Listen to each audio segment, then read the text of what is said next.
everybody, and welcome to Mom Cooks Fast and Slow. I'm Alex Sullivan, and I'm delighted to have you at my kitchen table.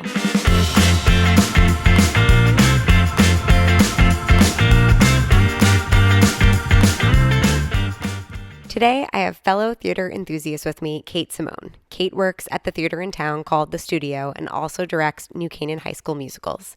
Kate finds ways to keep theater in her life while also growing the family she always wanted.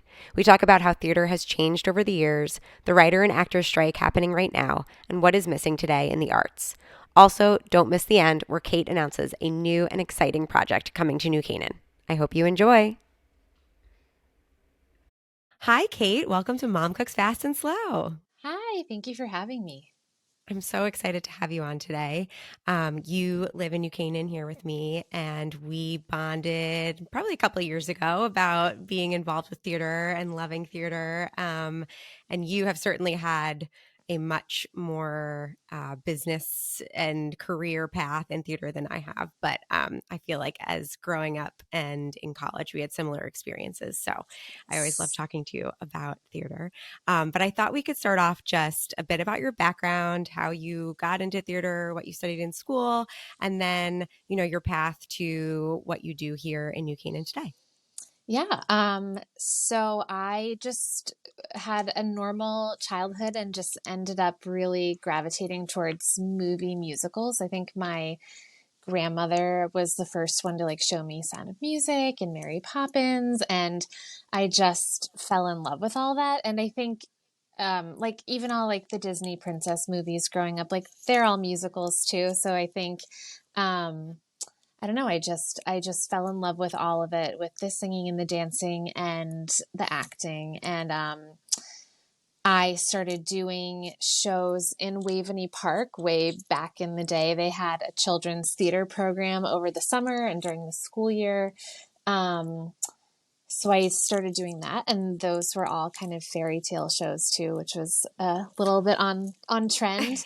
And yeah, and then from there, when I was growing up, there really wasn't anything here in town to do besides those programs at Waveney. So middle school was probably just more of the same, and then high school, I, did all the shows at the high school, and that's when I found my voice teacher, who ended up opening the studio in New Canaan on Forest Street. Um, and just my love for it grew and grew. And I ended up going to Syracuse and majoring in musical theater, got a BFA from their program there. Um, and yeah, and I, graduated and did some shows, professionally around the country and in the city, and did a little bit of TV here and there. And then, I always knew um, my life or like, and what I wanted to do would like sort of come to a head. Like I knew always that I always wanted a family and a husband and, to be a mom and raise my kids. Um, but I really never knew how that was going to happen with what I wanted to pursue and what I loved, because as you know, it's really hard to be in a relationship or have a family when you're doing shows every night or you're traveling around the country. Um, and so, it like for some reason all worked out, and I met my husband who loves musical theater, though he doesn't do it or have a background in it, but he supports it and appreciates it, and was always so supportive of me and what I wanted to pursue. And then we ended up moving out to Connecticut, and I was doing some stuff out here. And then, started having children. And right before I had started having kids, I started teaching voice lessons, which I never thought I wanted to do. I never was like, wanted to be a teacher. To me, for some reason, that always felt like a failure, because it was like, Mm-hmm. well, I'm not pursuing and getting jobs doing what I want to do, so I guess I'll have to go teach. But it actually turned out to be this incredible path change for me. And I realized very quickly how rewarding teaching is and how much I really loved it. So um, again, started teaching voice lessons when I started having kids, and I was doing that up on the like Norwalk Westport border at Music Theater of Connecticut. Um, and that commute just got to be too long. I know that's so silly because I know people have way longer commutes than that. But you know, it just seemed like, why am I going all the way up there when there are places in New Canaan, especially the studio where I grew up? So, you know, I ended up getting connected with the woman who now owns and runs the studio on Forest Street. And I started teaching there in the fall of 2019, right before COVID. And then, so started doing that, and that was great to be in New Canaan, to literally be 5 minutes away from my house and my kids. And then, yeah, in the summer of 2020, New Canaan High School was looking for someone to direct a musical in a pandemic, and I said, I'll do it. So yeah, that's how I started working at New Canaan High School, and that was my first directing job, and um, I just fell in love with directing and with directing high school aged kids. It's been the best thing ever. And so it's, you know, I never, ever in a million years thought that this is what I'd end up doing and how my family goals and my career goals would ever meet, but they really have come together in like the best way for me. So, yeah, that's a very long-winded story.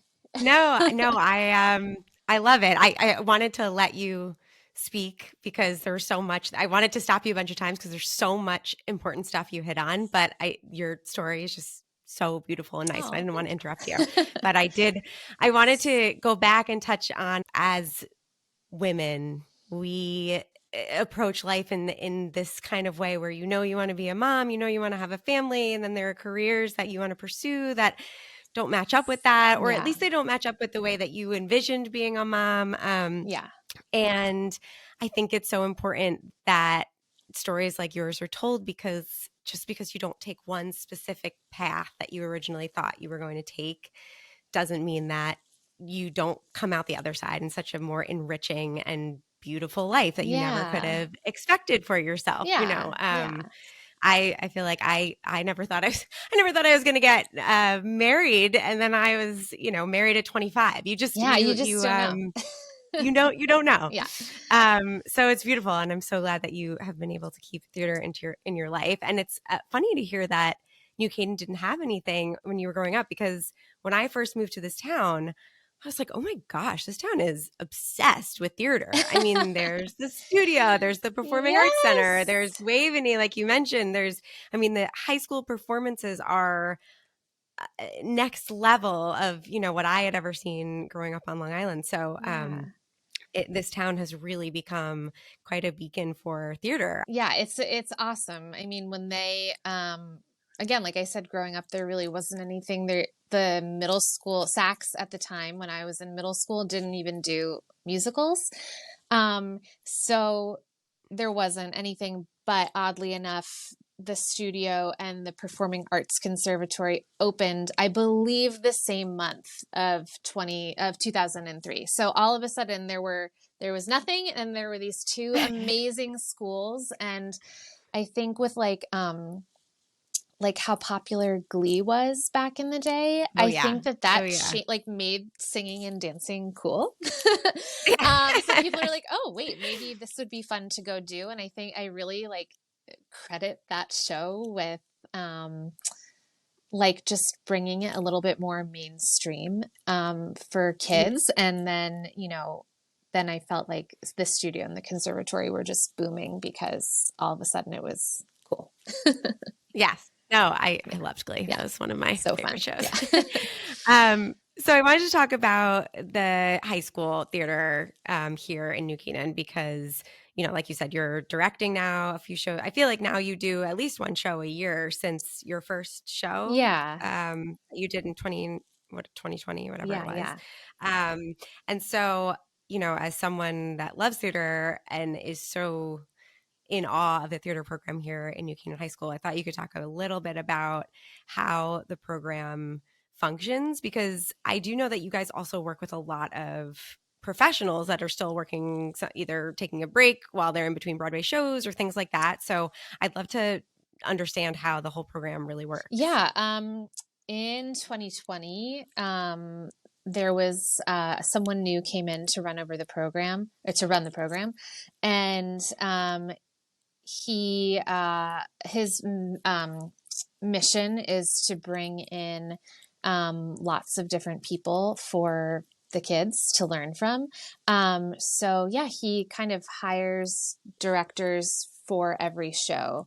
Um, and that sometimes there's some overlap, but it's great because I'm able, like when I'm directing, to bring in my own choreographer and music director, and they're people who are in the business, like you said, probably in between gigs of national tours or Broadway or whatever. And it's just amazing for the kids to get that kind of opportunity to work with people like that and people who are really right in the business.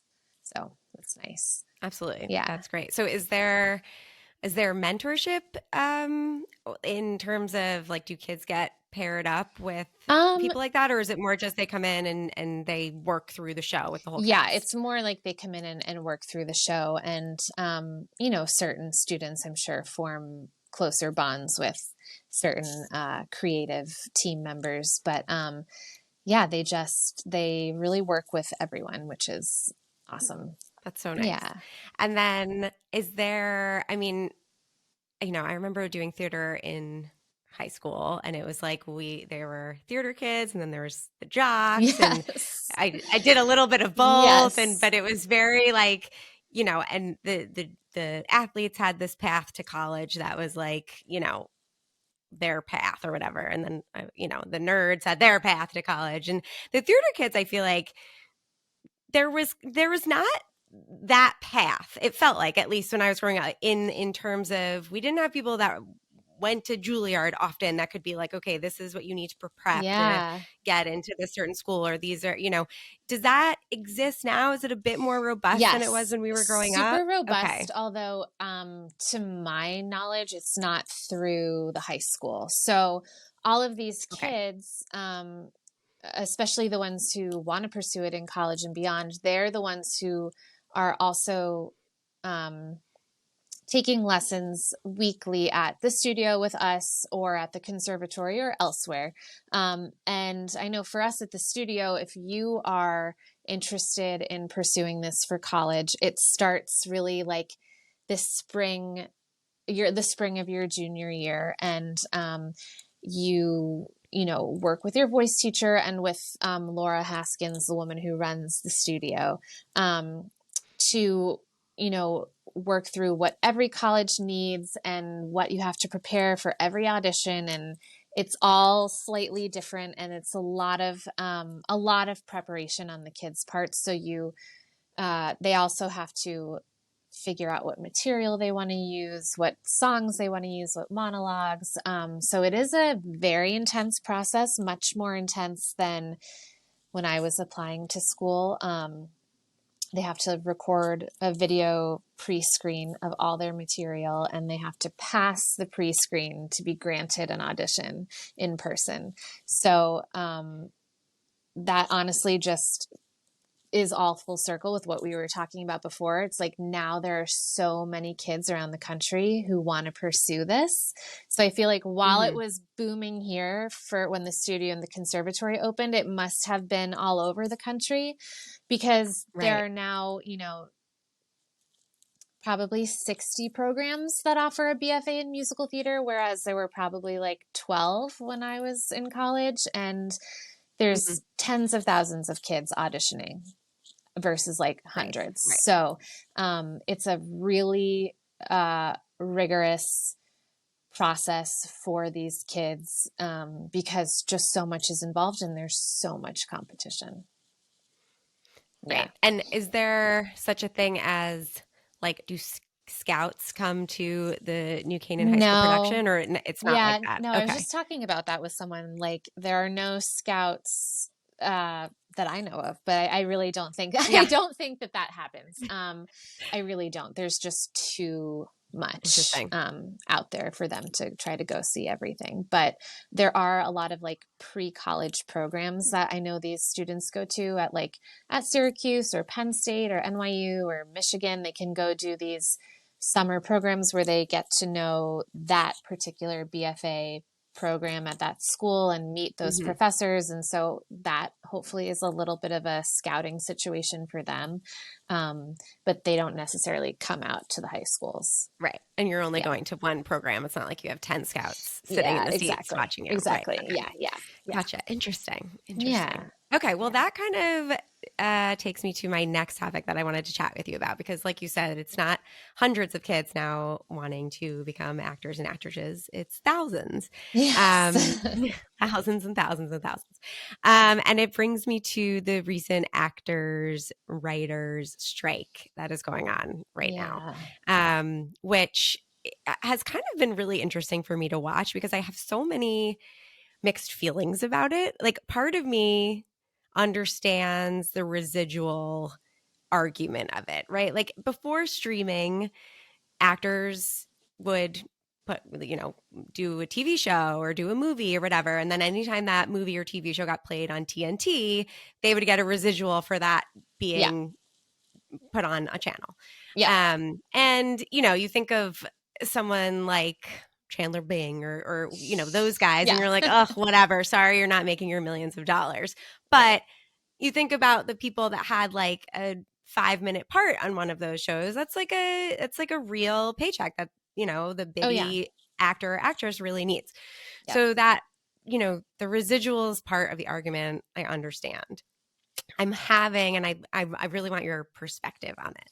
I'm having a hard time feeling bad for the technology argument of it.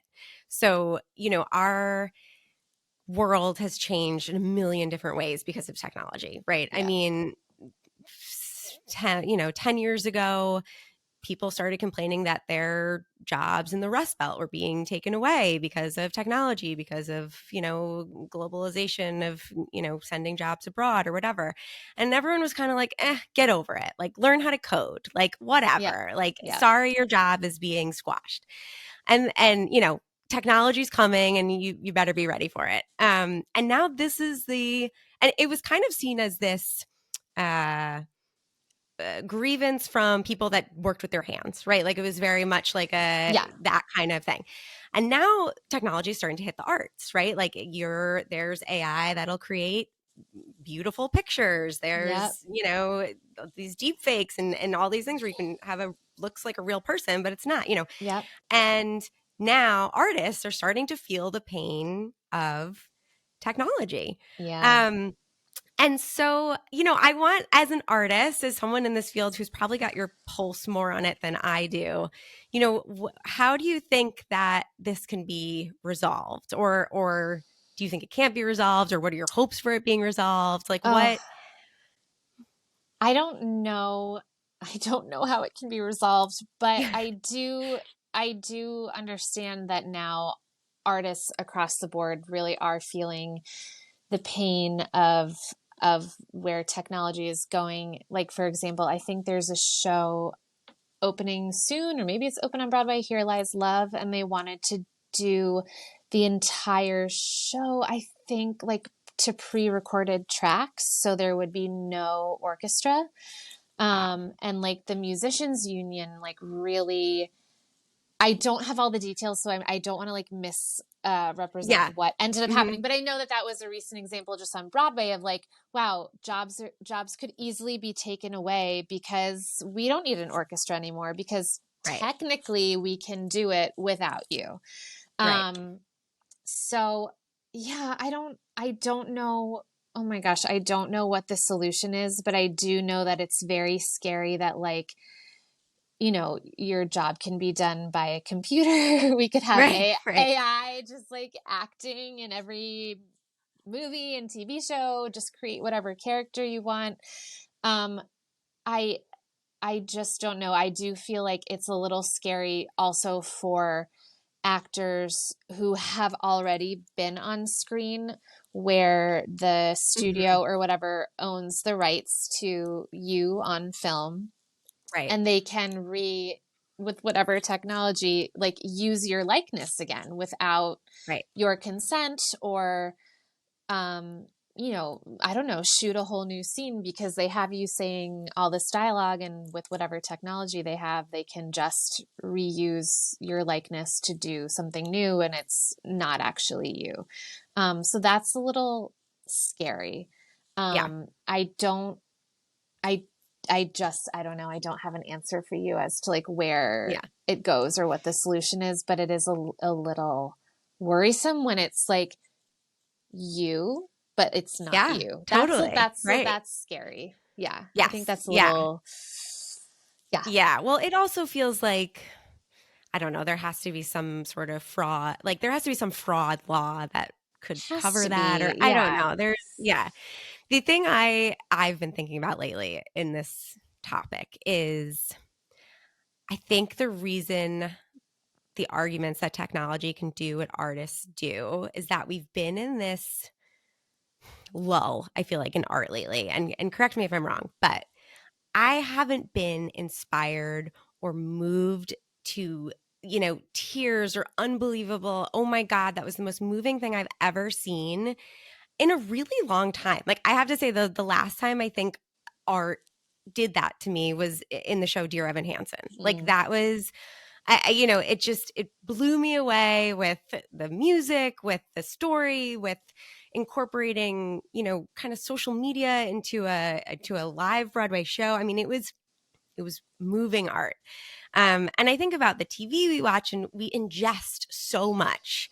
And I'm not sure it's doing us any favors because it's very few and far between that the real true artists you're like, wow, that was, or speaking like an orchestra. If you go sit and listen to an orchestra that has really mastered their skill, yeah, you're moved to tears. for Like sure. Yeah. there is something about live music, about someone who has mastered their skill, about, someone commenting on a period of life in a way that no one else has commented on it before Yep.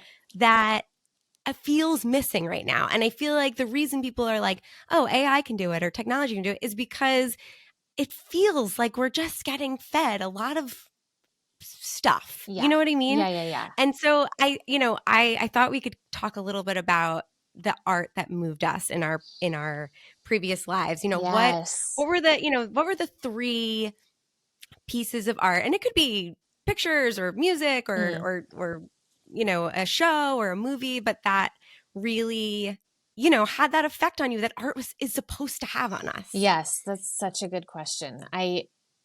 To your point, what you were saying before too, as I feel like the studios and the streaming platforms like Netflix and Hulu and everything, like they just crank so much out. Yes. But at the same time, the counter argument as an actor is that it's more opportunities for actors to work. That's interesting. I didn't But think about that. also, but you're right in that it's not this like always groundbreaking work, Mm, but there are more opportunities sometimes. I don't know. right. It's like it's hard. It's from all, I don't know, just an interesting, different perspective to think about. Yeah, no, Um, I never thought about it that way, but you're 100% right. Like it yeah, I mean, it might yeah. not be good, but like they're Right. Yeah, working. yeah. And that also goes beyond actors too, like all the people that the lighting guys and the camera operators and the sound Right. technicians. I mean, I don't know. Anyway, but Yeah, I no. don't know, pieces that moved me when I was I mean, the three things that come to mind, and this might sound really cheesy, but one of the movies that still gets me is Little Women, again, based on like Mhm. one of the best pieces of literature ever. So, um, I don't know. I think that like that comment on that moment in time of Hmm. sisterhood and motherhood and career and how do you make all that work for yourself? That Right. always And and love. love, of course. And like Right. so that always and like still gets me and I feel like it'll get me when I'm like an older mother and like seeing it from the Hmm. Marmy's perspective, but so that's one of them for me. One of the other ones that just comes to mind was the musical Once. I don't know if you ever Oh saw yeah, that, I but it did. was Yes. really Hmm. beautiful. All the actors played their own instruments, which of course, wouldn't quite be in my wheelhouse. So I don't know if I'd ever do that show, but I love to direct that show. But that just all the elements, the staging and the acting and the musicians being on stage, but like playing while singing, while acting, that Hmm. to me Hmm. was such a beautiful compilation of like all these incredible artistic endeavors coming together, and that always really brought me to tears. That story and just how it was told. Um, and then something the one really big thing that comes to mind, which is going to sound very silly, but I just remember being in high school and seeing Thoroughly Modern Millie, which is not a deep piece, very fluff, Yeah, but yeah. very Yeah. fun. Nothing deep there, but I just remember seeing the actress sing her like 11 o'clock number, Sutton Foster, who you probably know. Hmm. And I just really remember, and I feel like I was in like one of the first couple of rows in the Broadway theater, and just being that close to someone, like singing that song with like her whole body and like telling the Hmm. story with like every fiber of her being. Like I was such a wreck. I remember just being so moved by how she was telling the story. Um, Hmm. and I remember like running ahead of my parents after the show and like not wanting them to see me crying. And they were like, "Are you okay?" And I was like, I'm fine. I'm fine. Oh, It's just a story about yeah. it. Just, crying at a musical comedy show. That's, silly.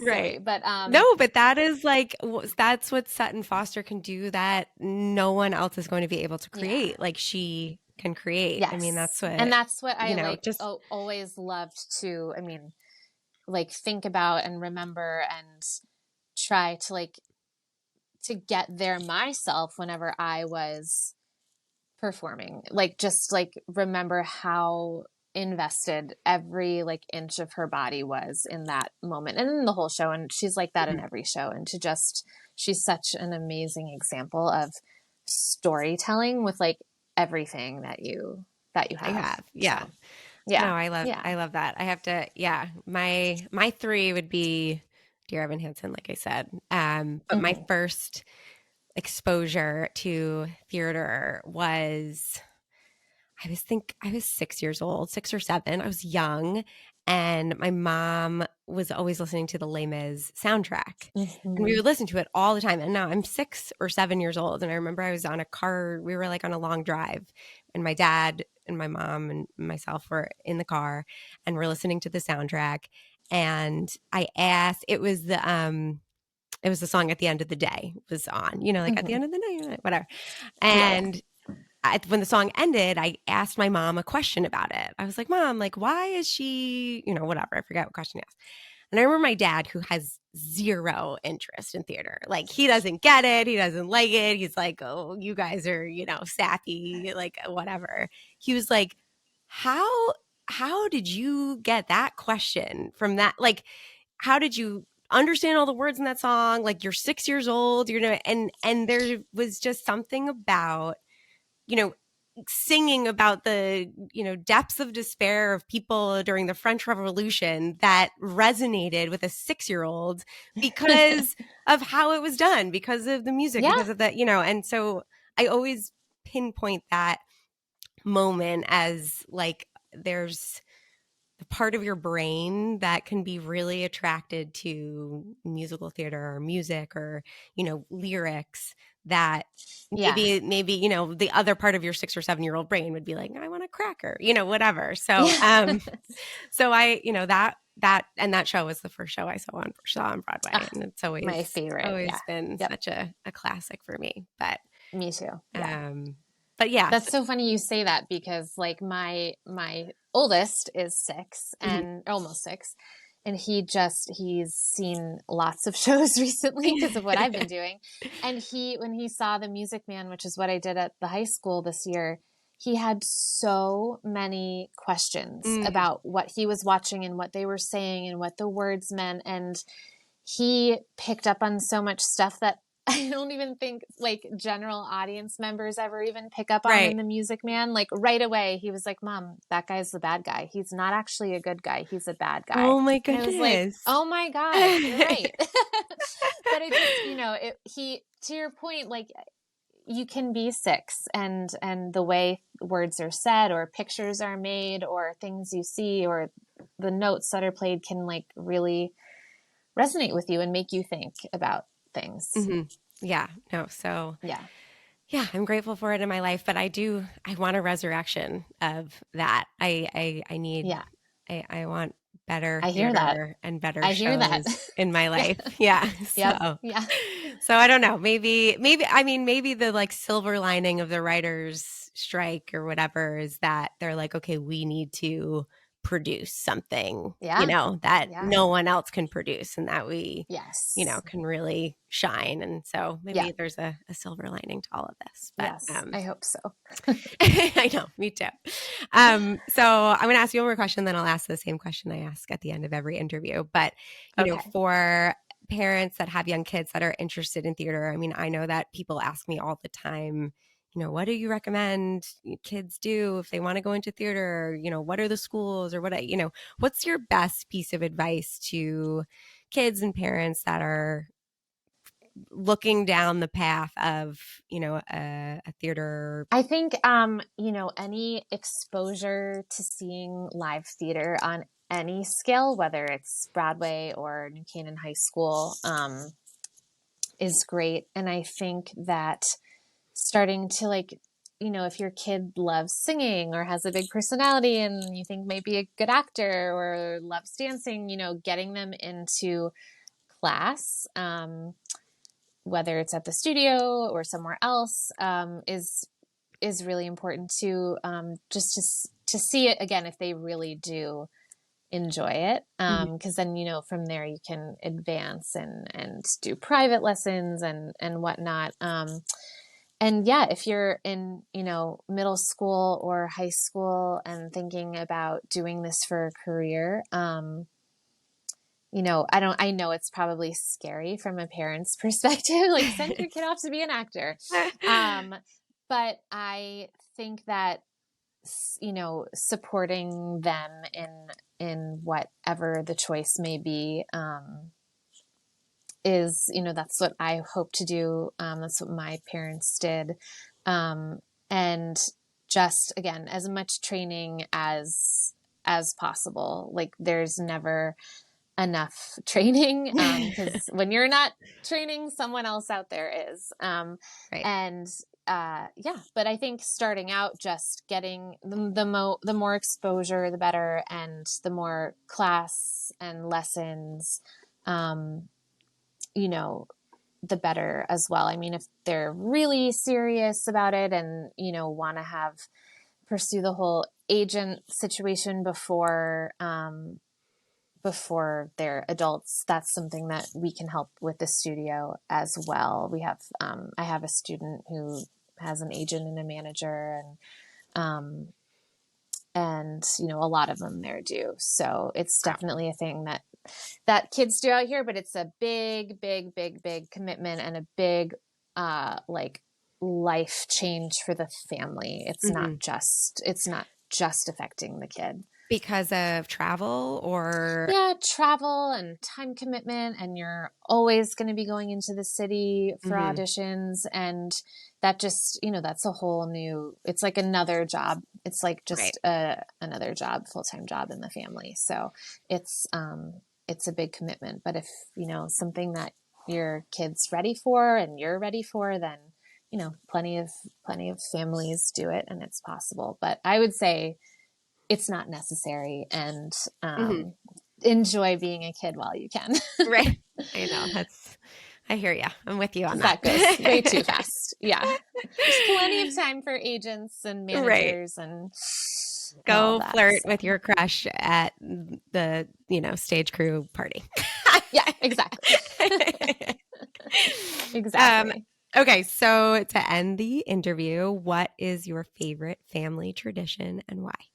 Okay, I have two that I wanted to throw out because one is just like my insular immediate family, but a one tradition that we love is that every year on my kid's birthday, no matter whatever their age is, that's the number of donuts they get in the Oh my morning. So goodness. they're so we're starting to reach like a little bit high of a level, but they really look forward to that. They're like, oh, I'm turning 5 tomorrow, so I am gonna get 5 donuts. And so that's I think my like love of donuts has carried over into my children. So like I enjoy it too. But I do not get the number of donuts on my birthday because that would Right. just Maybe be you too get those much. like little Yeah, the tiny donut ones. holes. The little, yeah.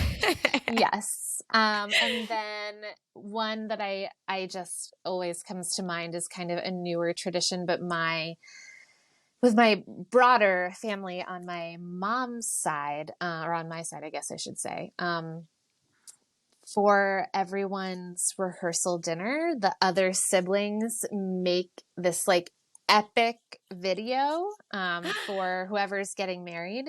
And the theme is always a secret, and who's involved is always a secret. And it's like this big reveal on the rehearsal dinner night. And my brother started it for me almost 10 years ago, and we've done it twice since. And it's involved like everyone in our extended family doing really silly things. Our last one was themed by like with The Office, the TV show. Uh-huh. And, everyone was like dressed up as a character and doing a whole thing. And so maybe I enforce upon my family all of my Oh, theatrical yeah. endeavors.